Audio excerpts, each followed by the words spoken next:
Hi everyone and welcome to my channel. If you're new here, my name is Luna and I make Animal Crossing videos every single week. So if you're into that, consider subscribing to join our little AC family. Last week we created my little shopping district and this time I wanted to create Belle's house, which will be my house. I will leave a link to the shopping district in the time cards on top. So let's get right into the video. So I went ahead and laid the path down to save some time, but I wanted to show you guys how each section looks so that if you wanted to, you can pause, take some screenshots of each one in case you wanted to recreate this on your own. Just know that this is a really big section, so make sure you have enough space if you are going to recreate this. But yeah, let's get right into the build. So for Belle's house, I decided to go for a cottagecore farm look. It is different than what I've been doing in the past few videos. I went for the cottagecore farm because I went back to the original movie and compared it to the live action one. And in the original one, she lives in this huge open field. You don't really see much happening in the background. And in the live action movie, she's kind of in a small house surrounded with a bunch of buildings, which is a little bit different. So I decided to go with the original movie and just create this huge open field with a bunch of greenery, trees, with some farm items and some little items that represent Belle and her father, Maurice. So I ended up recreating the scene and tweaking it to my liking. I was going to create another player and use their house as Belle's house, but then I started thinking it through and just decided to use my house instead. That way I could decorate the inside of my house with the cottagecore theme. Both movies showed a little bit of Belle's house, like her living room and a little bit of the kitchen. I have to go back and check, but I'm not sure if they showed her room or the rest of the other rooms. So I'm just going to create Belle's room and Maurice's room and decorate it on how I would think they would look. I definitely know that the basement is going to be Maurice's little shop. So once I decorate the house, I will do a little house tour for you guys. And by the way, I finally got Gaston. I spent almost 300 Nook Mile tickets searching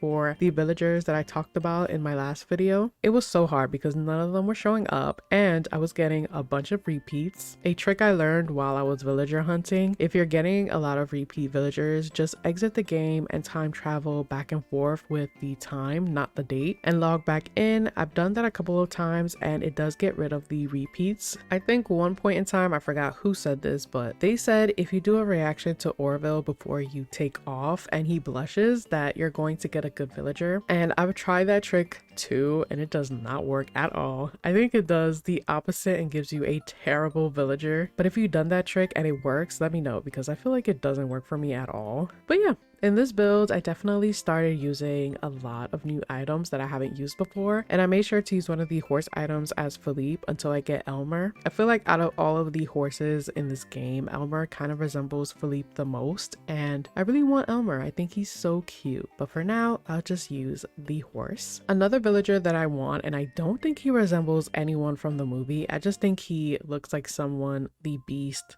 / Prince Adam would hire to work for him in his castle, and that's Marlowe. I found him so many times while I was villager hunting and I was debating on taking him home, but I just knew that I was going to find one of the villagers that I wanted, so I just kept hunting. But what do you guys think? I think if I run into him again, I might just take him home with me. I just think he's such a cute little hamster and he looks so sophisticated. Also, side note, when I found Gaston, I didn't realize he has such a deep voice. It threw me off. And then I saw he's a cranky villager, which makes sense, but it just threw me off completely. And he's already started problems on my island. Just like Gaston trying to assert his dominance in the community, he started fighting with one of my villagers. I forgot his name, but he's a hippo. I don't really care for him. He was my first campsite villager and I've been dying for him to leave, but I would see him all mad and then when I go talk to him, he would tell me that Gaston told him something about how he looks. I don't know. I mean, he's Gaston. Like, no one fights like Gaston or is as slick as Gaston. But anyways, now that I have Gaston, I can eventually create Gaston's tavern. I'm going to add Gaston's house and then create another player's house and name the player Gaston's tavern just so that it could show up on the map, but I'm going to add his tavern in the little town that I'm creating. Where I added the ruined arch earlier, I'm probably going to add a staircase there, and I want to create a forest back there that will lead you to the beast castle, and also want to create a little spooky section of the forest where the wolves attacked Belle. Then from there, that's when I'm going to create the castle, but for his castle I also wanted to connect it to the little town but make it super isolated from the town. So I have a lot of ideas in this little head of mine. Since I restarted, I have to play the DLC again in order for me to customize my villager homes. So on the side, I've been playing the DLC just so that I can be able to unlock that feature. I want to add my villagers to the little town so that it can look and feel more homey. So I feel like I might be done with this island a lot faster than I think. It has taken me a while to create these videos because I've been decorating large sections of my island and it takes me a lot longer to fill up these spaces. I'm good at small little spaces, but really big spaces intimidate me, so I have to take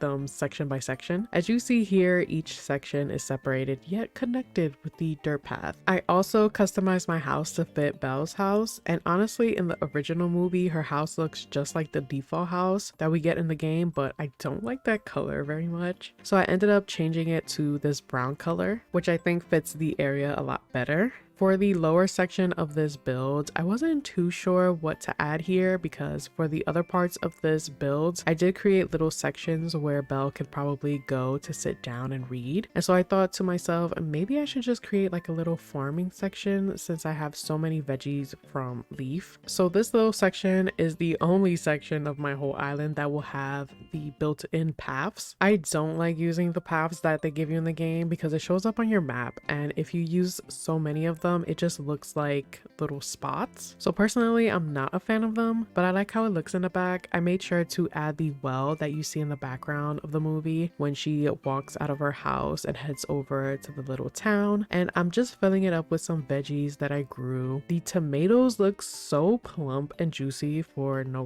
reason. So now we're heading to the last section of my build, which is next to my house, and for this section I decided to create the little barn that was next to Belle's house, and I'm going to be using this log wall fencing. I'm just going to leave it open for now, and then I'll decorate the left side and then come back to this section. I'm going to keep it super simple. It's also not that important, so I'm just going to fill up this space with some more farm items and add more trees and flowers. So once I finish adding the tree and the butter churn, we're gonna head back to the little barn. And in the movie she had chickens and goats, I think, so I'm going to be using a few zodiac roosters and Aries rocking chair to act as the animals. I wish we had more animal items in the game. I mean, it is Animal Crossing. I added the bean tossing kit to act as the food for the animals, and once I add the rooster, I'm going to close it off. I use the spooky fencing as the door to enter here, and then finishing it off with the log wall fencing. And now I'm going to finish adding the small little touches to each area and filling up any empty spaces that I see. So here is how the first section looks. I love this little section because it's right next to the river, and I can totally see Belle hanging around here and feeding the ducks while she reads. Here is how the second section looks. This one is my second favorite section, and I think it's Pecan's favorite section because she was all over this area. But I love it so much. It is like the center of this whole area, and it connects all of these sections together, so that's why I love it so much. And this is the third section, which is the right side of my house, and that ruins arch is where I'm going to add the staircase so that you can head up to the woods. And here is my farming area. Love it so much, and you know I had to add Belle here.